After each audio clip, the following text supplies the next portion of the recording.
Hello guys, మనకి నిన్న CSK versus RCB match complete అయింది కదా. సో ఈ మ్యాచ్ చూసుకుంటే మనకి విరాట్ కోహ్లీ 33 బాల్స్లోనే 62 రన్స్ చేశాడు. సో దాంట్లో చూసుకుంటే ఒక 5 4లు ఉండే, అలాగే 5 6లు ఉండే కదా.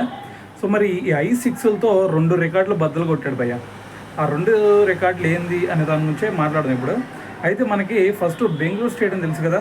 సో చిన్నస్వామి స్టేడియంలో మనకి 6లు వరద పారిద్ది ఎప్పుడు చూసుకున్నా సరే. అయితే మరి 6లు వరద పారినా కానీ మరి ఆ స్టేడియంలో ఇప్పుడు అత్యధిక 6లు కొట్టిన ప్లేయర్ ఎవరన్నా ఉన్నారా అంటే క్రిస్ గేల్ మాత్రమే. అది కూడా 151 6లు కొట్టాడు ఇప్పుడు వరకు. సో అయితే నిన్న మరి అదే చిన్నస్వామి స్టేడియంలో మ్యాచ్ జరిగింది కాబట్టి సో మరి మన విరాట్ కోహ్లీ కూడా 5 6లు కొట్టాడు కదా. సో మరి ఈ 5 6లతో మరి క్రిస్ గేల్ పేరు మీద ఉన్న ఆ 151 6ని బ్రేక్ చేసేసి సో 154 6లు అయితే కొడతాం జరిగింది. సో దీంతో మరి చిన్నస్వామి స్టేడియంలో అత్యధిక 6లు కొట్టిన ప్లేయర్గా మరి మనకి విరాట్ కోహ్లీ అయితే నిన్న రికార్డు క్రియేట్ చేయడం జరిగింది.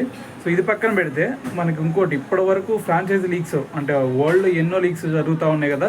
సో మరి ఈ ఫ్రాంచైజీ లీగ్స్లో కనుక మీరు ఒకసారి చూసుకుంటే మనకి ఒకే ఫ్రాంచైజీ తరఫున అత్యధిక 6లు కొట్టిన ప్లేయర్ ఎవరన్నా ఉన్నారు అంటే అది నిన్న విరాట్ కోహ్లీ అయితే ఒక రికార్డు క్రియేట్ చేశాడు. అది కూడా 300 6లు కొట్టాడు. సో మరి దాని తర్వాత సెకండ్ ప్లేస్లో కనుక మీరు చూసుకుంటే 263 6తో మరి మనకి క్రిస్ గేల్ అయితే సెకండ్ ప్లేస్లో అయితే ఉండటం జరిగింది ఈ ఆర్సీబీ టీం తరఫున.